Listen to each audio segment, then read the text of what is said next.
శుభోదయం. ఈరోజు మహాలక్ష్మికి 108 కనకాంబరాలతో పూజ చేసుకున్నానండి. ఇది చాలా శుభదాయకం. 108 పువ్వులు ఎప్పుడు లభిస్తే అప్పుడు ఇలా చేసుకోవచ్చు. పెద్ద పని, పెద్ద అట్టాసం అనుకుంటారు. అబ్బే అదేమీ లేదండి.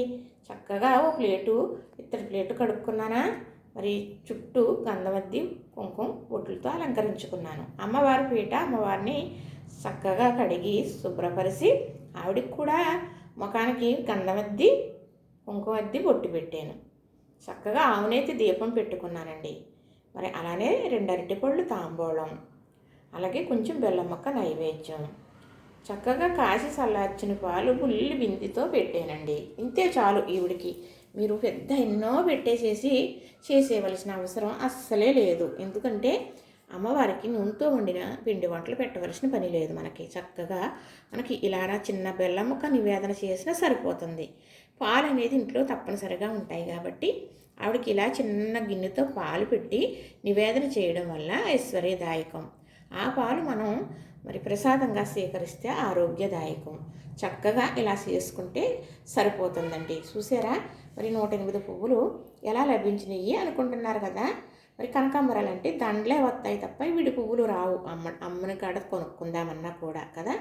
అలాంటప్పుడు ఎక్కడికైనా వెళ్ళామనుకోండి, వారింటి దగ్గర కనకాంబరం మొక్కలు ఉన్నాయనుకో, వారిని అడిగైనా కోసుకోవచ్చు, వారు ఇస్తానన్నా తెచ్చుకోవచ్చు. అలా మా మరదలో చక్కగా చెట్లుంటే గబగబా కోసింది దండ కడతానండి పెట్టుకోండి అని. వద్దమ్మా, దండ అయితే కట్టొద్దు, విడిగా ఇచ్చే మహాలక్ష్మి పూజ చేసుకుంటాను అని తెచ్చుకున్నాను. మరి నిన్న సాయంకాలం చక్కగా ఇవి అలా దాచుకుని మరి ఈరోజైతే ఆమెకి పూజలా చేసుకున్నాను. చూసారా, ఇచ్చిన వారికి శుభదాయకమే, చేసిన వారికి శుభదాయకమే, చూసిన వారికి అంతకన్నా శుభదాయకం అండి. ఇలాంటివి ఇలా చేసుకుంటూ ఉంటే మనకి ఆ పరమేశ్వరుడు అనుగ్రహం, మహాలక్ష్మి అనుగ్రహం తప్పకుండా ఉంటుంది. నాకైతే మహాలక్ష్మి పూజ బాగా ఇష్టం. అలాగని ఎన్నో రకాలు చేసేను కానీ మరి వరలక్ష్మి వ్రతానికి ఆవునేతితో వండిన పిండి వంటలు మాత్రమే పెట్టగలుగుతాను.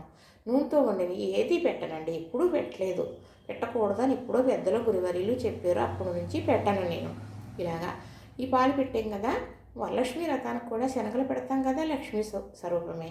అలానే పచ్చలివిడి అంటే బెల్లం, మరి పచ్చి బియ్యం, ఆడించిన బియ్యం పిండి, కొంచెం కొబ్బరి తురుము కలిపి కొద్దిగా వాటర్తో కలిపితే పచ్చలివిడి అయిపోతుంది. అది సలివిడి. అది నైవేద్యం చాలా ఇష్టం ఆవిడికి. తప్పనిసరిగా కొడుకు సలవ పిల్లలు కలుగుతారు, ఎంతో మంచిదని మా పెద్దమ్మ చెప్పేవారు. మా పెద్దమ్మ ఎప్పుడూ లక్ష్మీ పూజ చేసినా పచ్చలుడి నివేదన చేసేవారు. పాలు పెట్టేవారు, బెల్లం ముక్క పెట్టేవారు, అరటిపళ్ళు తాంబూలం ఉంటే పెట్టేవారు, లేకపోతే లేదు. అలా పెట్టుకుని చేసుకునేవారు. అది చూసిన దాన్నే నేను ఇలా చేసుకోవడం మీకు చెప్పడం జరుగుతుంది. ఇలా చేసుకుంటే మనకి మనసుకు ఆనందం, సంతోషం కలుగుతుంది.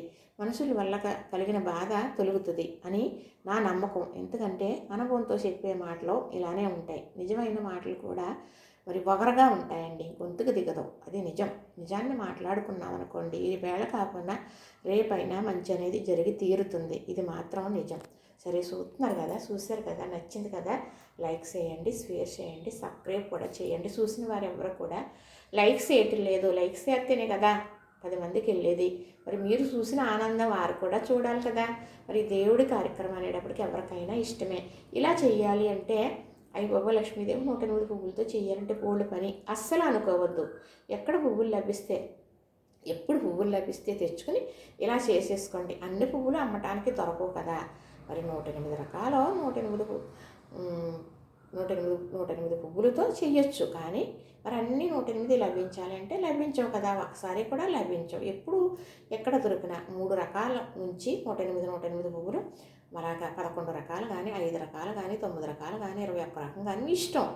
ఎలాగైనా ఎన్ని దొరికితే అన్నిటితోటి ఎప్పుడు దొరికితే అప్పుడు అలాగ చేసుకుంటూ ఉండండి. చక్కగా మరి నేను చెప్పిన దానికి మీకు మనశ్శాంతి కలుగుతుంది, ఐశ్వర్యం కలుగుతుంది, సౌభాగ్యం కలుగుతుంది. ఇంట్లో మన పిల్లలకు పెళ్ళిళ్ళు అవ్వాలంటే అవుతాయి. వారికి పిల్లలు కలగాలన్నా కూడా కలుగుతారు. మన గృహం కలగాలన్నా కలుగుతుంది. మనకు మంచి ఆరోగ్యం కలుగుతుంది ఫస్ట్. ఆ తర్వాత ఇవన్నీ మన దగ్గరికి వచ్చే తీరుతాయి. ఏ దేవుడి దయలేంది మనకి ఏది జరగదండి. చూశారు కదా, చక్కగా నచ్చిందా మరి లక్ష్మీ పూజ. ఇలాగ చూస్తుంటే నాకు మరీ మరీ మరీ మరీ చెప్పి మరీ మరీ చూసుకోవాలని ఆనందం అనిపిస్తుంది మనసుకి. ఇంతకన్నా ఏంటి, మనకి ఏది ఇవ్వలేని ఆనందం ఒక పూజ మాత్రమే ఇస్తుంది సంతోషం. ఇది తప్పనిసరిగా అందరూ తెలుసుకుని చేసుకోవలసిదే. చూశారు కదా మరి. అలాగా మరి పెట్టికి అది పెద్ద దేవదారు పెట్టి అంటారు. అందులో డబ్బులు అయ్యి దాచుకుంటారు. పూర్వం అలా దాచుకునేవారు అన్నమాట. మరి అక్కడైతే పూజ చేసుకోవడం జరుగుతుంది. అందుకు అటు ఇటు ఎంకన్న నామాలు, మధ్యలో అమ్మవారు ముఖం. అలాగా మనం పూజ చేసుకున్నప్పుడు చేసి అలా ఉండిపోతుంది. మళ్ళీ నైవేద్యం అనే పూజ చేసుకున్నప్పుడు మళ్ళీ శుభ్రంగా తుడిచి మళ్ళీ అలా పెడతాం అన్నమాట. ఇదివరకు పూర్వం గోడకు పెట్టేవాళ్ళం. నేను ఇక్కడ దేవుడికి ఉంటాడు మంజనం దీన్ని ఇలా పెట్టుకుంటానన్నమాట. చూసారు కదా, నచ్చింది కదా. ఇంతేనండి, నిత్య పూజ కూడా చక్కగా అయిపోయింది. అదిగో దీపం పెట్టుకున్నాను కదా. ఎప్పుడు రోజు నిత్యం నేను ఇలానే చేసుకుంటాను. ఈరోజు మరి 108 ఎర్ర పువ్వులు లభించడం వల్ల ఇలా చేసుకున్నాను అది చెప్తున్నాను. కానీ ఎప్పుడు కూడా నేను నిత్య పూజ అనేది చక్కగా అలాగా గులాబీలు, చామంతులు, 20 రూపాయల పువ్వులు, 20 రూపాయలు అరటి పళ్ళు తెచ్చుకుంటాం, ఆనందంగా పూజ చేసుకుంటాం. ఇంతకన్నా ఏం కావాలండి. చూసారా మరి, నచ్చిందా? లైక్ చేయండి, షేర్ చేయండి, సబ్స్క్రైబ్ చేసేయండి.